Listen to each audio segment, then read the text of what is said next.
programa ng ating Year of Hope. Ano po? Sa pagkakaintindi ko po, baka po namali ako kasi tinatanong ni Sir James, ano activities? Ito ba? Yung ating napansin ay liturgical celebration. Ano po? Pero sa pagkaunawa ko po yun sa pulong po namin kay Bishop, kasama mga commissions na ito ang dahil nga po nag-iisip noon ng mga programa na gagawin for the Year of Hope. Ang napakasunod po ay i-implement po yung decrease ng synod. Kaya dito po 3 taon na ito ay titignan natin yung synod at i-implement po yung decrease.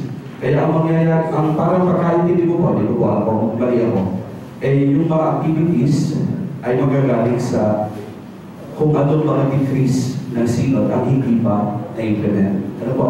Kaya medyo malaki yung parang tingin ko na yung sa amin, sa isa sa commission ko po, na-implement ko yung mga nakasaad na na-present ko po nung nakaraan. Yun po para ang magsisilbi na para sa akin yun ang tingin ko na activities hanggang mairaos po natin yung 2016 kasi po doon tayo gagawa ng pastoral plan after 2016. Parang ganun po. Kaya yun po ang para sa akin ang focus ng activities ng Year of Hope. Next year ay Year of Love. Kasi nga po, pag kanya-kanya na naman tayo ng activities, paano po labo-labo lalo. Kaya parang tinas kami ni Bishop, mga commission heads na isulong po yung mga decrease ng sin. Kaunay po, noong pong Sabado naman sa Commission on Family and Life, nagkaroon po kami ng training para sa basic counseling skills.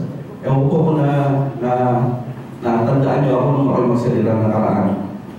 Gusto nga namin patutagin ang commission sa bawat parokya at ang isang paraan ay maglagay ng mga marriage counselors. Natuloy po ng Sabado para sa Districts 3 and 4. Ginawa po sa isang resort sa Tila. Overnight po sila, Saturday and Sunday. Ang tawag dito, kaya lang po yung response ay medyo hindi masyadong nagpadala yung mga karisya sa iba. Kaya yung expected naming attendees, mga 50 couples sana, kaya malaking resort ang ginawa namin. Medyo magaling pa daw kay Padrigo kasi ang laking abono kasi mahal po yung nagastos, hindi naman nagpadala yung marami. May second po kami para naman sa Districts 1 and 2. At gagawin namin po, hindi na overnight kasi nga po malaki ang kasi po, minaximize namin yung 2 araw hanggang gabi po yung kanilang session kasi counseling po may mga case study pa, may mga testing, ano po, kaya ginabi na halos, kaya overnight po yung aming pipilitin po namin sa pangalawa na maghapon, uuwi, tapos babalik na lang po kinabukasan. Kasi nga po medyo malaki pag nagpatulog o mas malaking gastos. Pagpapamili po kami ng sulat, ito ay sa November 29 and 30 na kinusap na lang po ako sa kasita na para sa venue, hindi na tayo lumastos sa venue. Saturday and Sunday po ito, 2 araw ulit. Sa mga parokya ng Districts 1 and 2, magpadala po ng kahit isang couple. Ang target natin sa marriage counselors ay mag-asawa. Ano po, hindi single, mag-asawa yung ahawak dito. Ano po, pwede naman natin gawin yun sa mga parokya, pero kung meron din tayo makakatulong, hindi mas malaking gaan para sa atin. Nung Saturday din po, nag-training po, nag-testing po kami ng module ng PK na. Yung pong nabanggit ko nung nakaraan na babaguhin natin yung module ng PK na, dapat po sana i-imprenta na yung module, pero tinetesting namin baka may mga dapat pang i-adjust.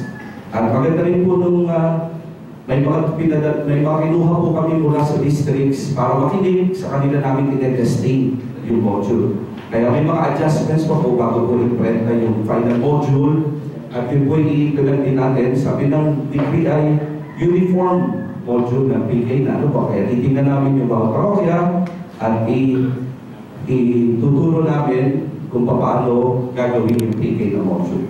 Kaya applicate na ng bawat parokya. Kaya Ulitin ko po, 29 and 30 November, second batch ng Diocesan Basic Counseling Skills. May isang sulat din po ng Advent Recollection ng CFL Community ng mga manggagawa ng Commission of Family Life. December 30 naman po, ito is pila po gagawin. Recollection nila at saka po parang simple Christmas party. Salamat po. Salamat po.